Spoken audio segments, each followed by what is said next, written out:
Exciting news, everyone. My new book, I Wish I'd Quit Sooner, is officially out now. You can grab it on all major book retailers and online distributors, and the audiobook is also available on all the popular listening apps. Visit drlaura.live or check the link in the show notes to get your copy today. Hello, everybody. Welcome to another episode of Where Work Meets Life. I'm Dr. Laura, and today we're going to be talking about leadership in today's organizations. Dr. Laura's bell curve from toxic to great.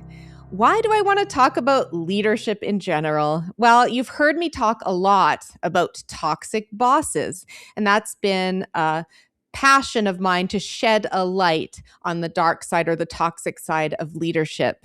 But on the other side of leadership are great leaders, and I feel the need to talk about that more because this world is a tricky one and we need more great leaders than ever before. So I came up with this concept of a bell curve to depict leadership and what we have out there going on in the world of work, in the world of politics, in the world in general. There are some people who are in positions of authority over human beings. And that can be in any type of organization, from private business, small business, startups, enterprises, public organizations, government, nonprofits, wherever you find yourself. Leading people, leading human beings. I call those roles of great responsibility because leading human beings is an honor and a privilege. And too often people are promoted into positions of leadership without adequate training, without adequate support. They're good at their job. They might be a good engineer, a good accountant, a good worker in general. So they get promoted into people management. But they get promoted without an accurate assessment of, do they have those ingredients that help you to thrive as a people leader? Do they have those ingredients? Oftentimes, it's just not part of the decision-making process. It's how good they are at their job, how well they're liked, how good they are at selling themselves, how ambitious they are, and they end up in these people leadership roles. And I've seen it across my whole career, the last 25 plus years, countless cases of that.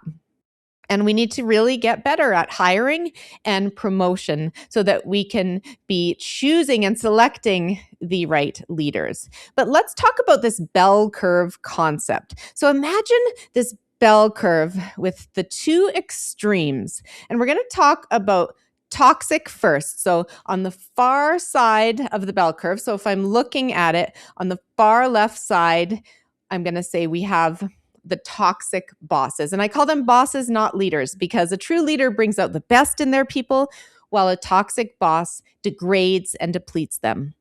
So we have toxic bosses. I'm going to say about 5%. And I don't have hard metrics on this. This is from all of my experience, everything I've seen, everything I've read, my own research, what I see in the world, all my clients. I really feel that the truly toxic bosses are at least 5% right now, but I don't have a way to measure that perfectly. I mean, that would take a lot because you have to have people self-identify as a certain type of leader, but we all know perceptions are not always accurate. So then we have to ask the people what type of leader they have. And in order to do that, that would be an enormous undertaking and it would be very difficult to get to the bottom of. So anyway, that aside, I'm going to say about 5% are truly toxic. Those are the ones I talk about in my new book, I Wish I'd Quit Sooner, Practical Strategies for Navigating and Escaping a Toxic Boss. Toxic bosses, about 5%, that impacts millions of people. If we have 5% of all people in people leadership roles as toxic bosses, that's impacting millions and millions of North Americans, and across the world, millions and millions of human lives, tens of millions from this toxicity. And some people have said, hey, Dr. Laura, I think it's more than 5%. I think we're talking 10%. But I don't know. 5%, 10%, but it's that truly toxic leader that is causing major damage. Then, next along the bell curve, we have what I call difficult bosses. Difficult bosses are also frustrating to work with. They can be disorganized. They can have trouble delegating. They can micromanage. They can be poor communicators, but they are not causing ongoing harm to your well-being. They're not going to derail your career. You can learn to work with them. You can learn to manage them, and they can improve. We can take a difficult boss and we can put them through leadership development, coaching, training. They can have self-insights that get them along that continuum, that gets them to be better leaders. Okay, so I'm going to say about 30% of people in leadership roles are difficult bosses. And that's a lot, actually. And it's because of that issue of promoting people into leadership without adequate assessment processes, without sound criteria for what makes an effective people leader. And it's across all industries. I'm not blaming, because no industry is immune to this. So if that's about 30% difficult bosses, that's causing a lot of frustration and inefficiencies and can decrease engagement, etc. So that's where we're at. We're at about 30-ish. Again, these are not hard metrics. It's meant just to give you an idea. And I'd be curious what you think, by the way. I'd love to hear from people who have anything to say on this bell curve, how they would be pegging these different levels. Then we have the average, okay? The average boss. The average boss is doing their job. They are some days good, some days not so good. They are moving things along. I call them more managers than leaders, because a true leader inspires people, grows them, develops them, brings out their best, whereas an average leader, they're going through the motions, they're doing their job, people are managed well, but they're really not taking people to the next level. And I would say about a third of all leaders out there are in the average range. And we need to do better. We need to get them out of average and into the good and great territory, which I'll discuss next. So the average leader is not causing harm, but they're not doing great good either. They're just getting by. And across my many years as an organizational psychologist, I've come across many of those. And if you're working for one of those, you know what I mean. They're okay. They're okay. It's not like you're desperate to leave. They're not harming you. They're not getting in your way, but they're also not someone that you feel has been a game changer in your career. Someone who's really helped you grow, who's really believed in you. They're more of, they're a good manager. So the next phase of this bell curve is the good leader. The good leader has good intentions.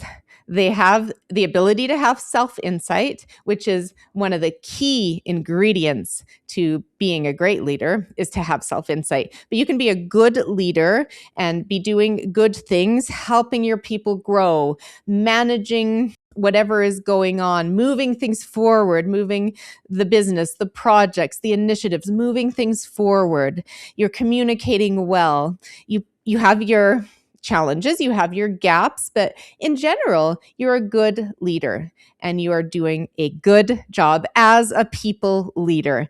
Can you develop more? Absolutely. We need to develop good leaders into great leaders. And good leaders are about 25%. 25%. Maybe I'm being too generous though. So again, I want to hear what people have to say. But if it's 25%, that's pretty good. But we need to get it to more. We need to get those difficult and average ones up into good. Good leaders can gain development through coaching, through assessments, through learning and development initiatives, training, workshops. They can be educated, but they can also be stretched to become better through mentorship. I think there's nothing better than to be mentored by a great leader. So if you find yourself as a good leader, okay, or even an average one where you say, I'm new to this, or I know that I'm not natural at it, but I really want to do a great job. There's no better thing than to be mentored by a great leader, to ask for their time, to have that connection with them, to say, how do you do it? How do you define great leadership, and how do you go about doing it on a daily basis? Because it's the little things, it's the small moments, it's the actions on a consistent basis that matter. And they will tell you that a great leader will do so with humility. And most great leaders I meet will say, I don't think of myself as that. Really, I'm still learning myself. But with that humility comes the ability to be very authentic and to be open and to be realizing that you're never done learning as a leader. Even the most senior, well-versed, experienced, highly successful leaders are still on their own growth curve, and they don't identify themselves as being great. But we know who the great leaders are. You know who those leaders are that people look up to, they respect, they want to follow. They'll follow them to different organizations. They will talk about them the rest of their careers because they made such a mark. Those, my friends, are great leaders, and the world needs more great leaders. Workplaces need more great leaders. And if you can be mentored by one of them, and mentoring doesn't have to be a formulaic recipe of every month we are going to spend 1 hour together. It can be a cadence of monthly. It can be a cadence of bi-monthly. It could even be quarterly, and it can be flexible so that you can have that time, but not getting in their way because they're busy people. So it's flexing to their schedules and trying to be a sponge for the magic that makes them a great leader. And by magic, I mean, what is it that they do that is so natural to them, they don't even realize they are doing it? What is it that they do?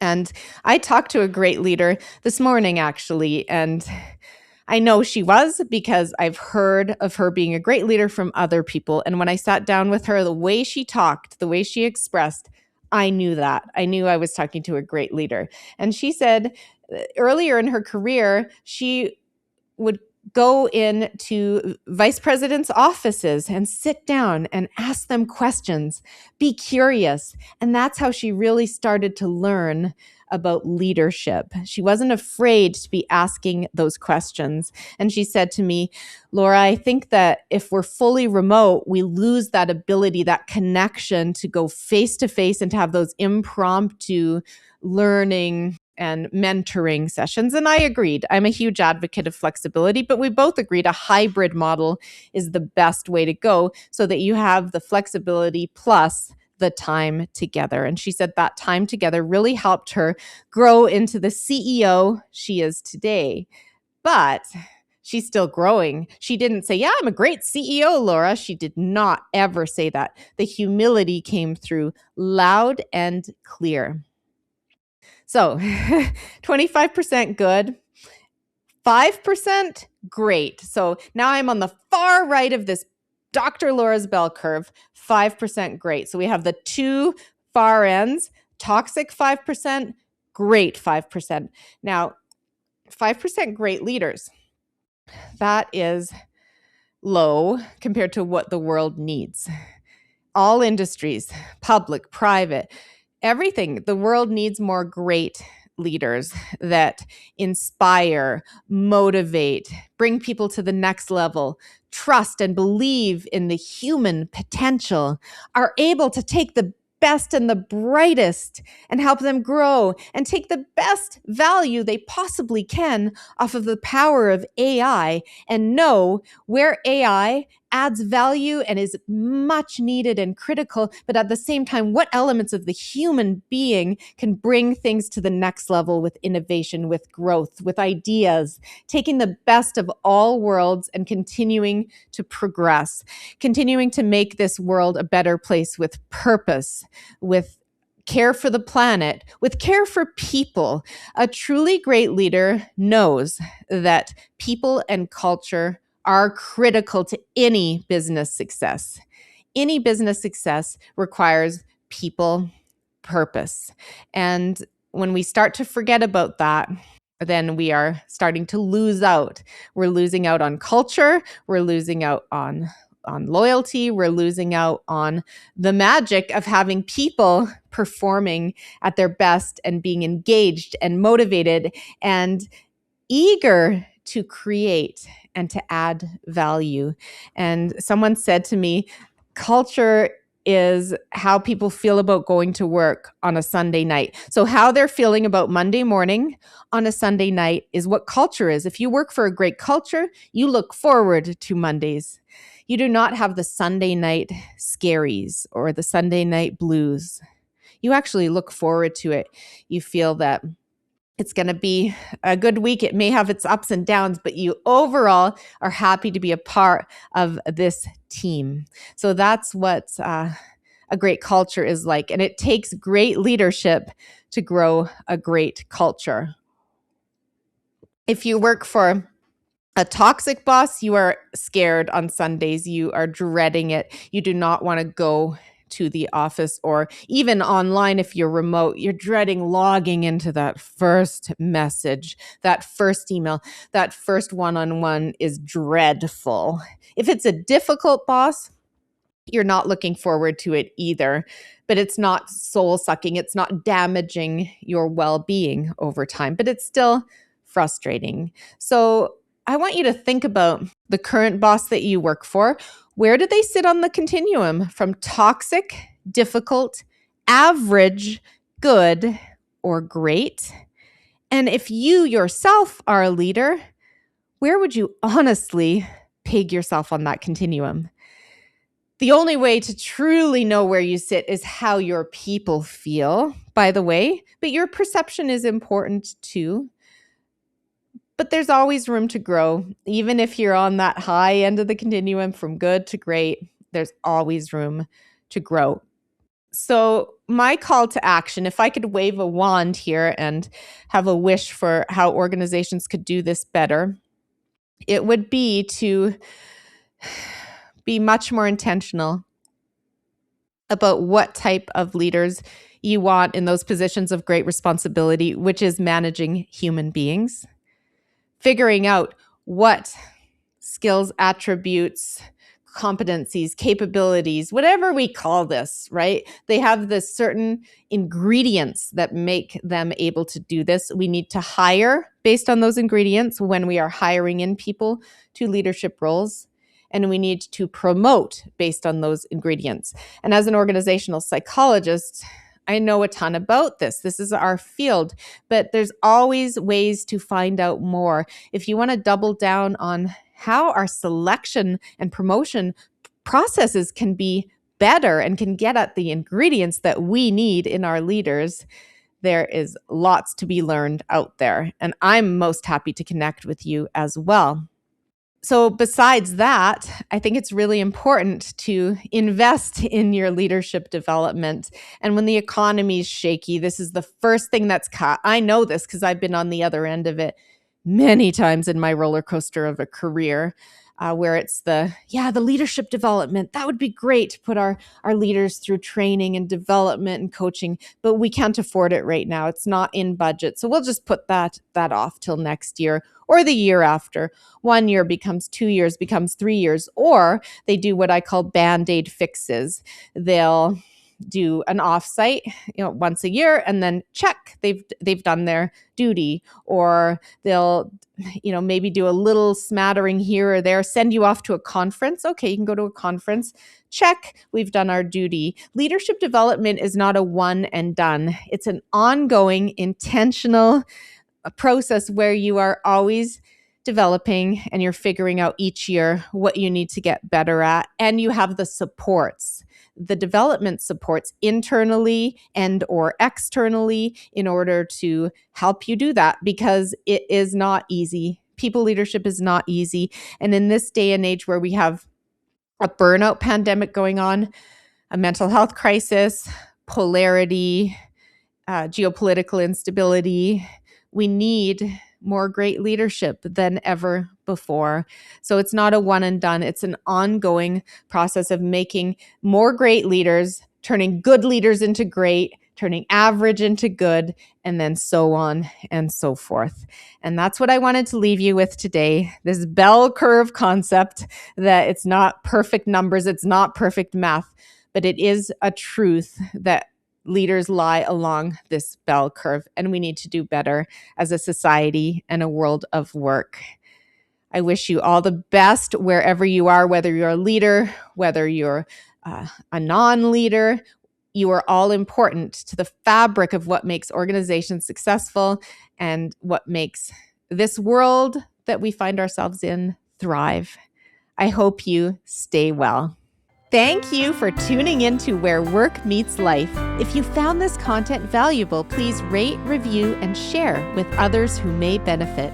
If you're struggling in your work life and need support, I offer coaching sessions. You can book a complimentary consult on my website. I'm also a passionate keynote speaker and would love to discuss your professional speaking needs.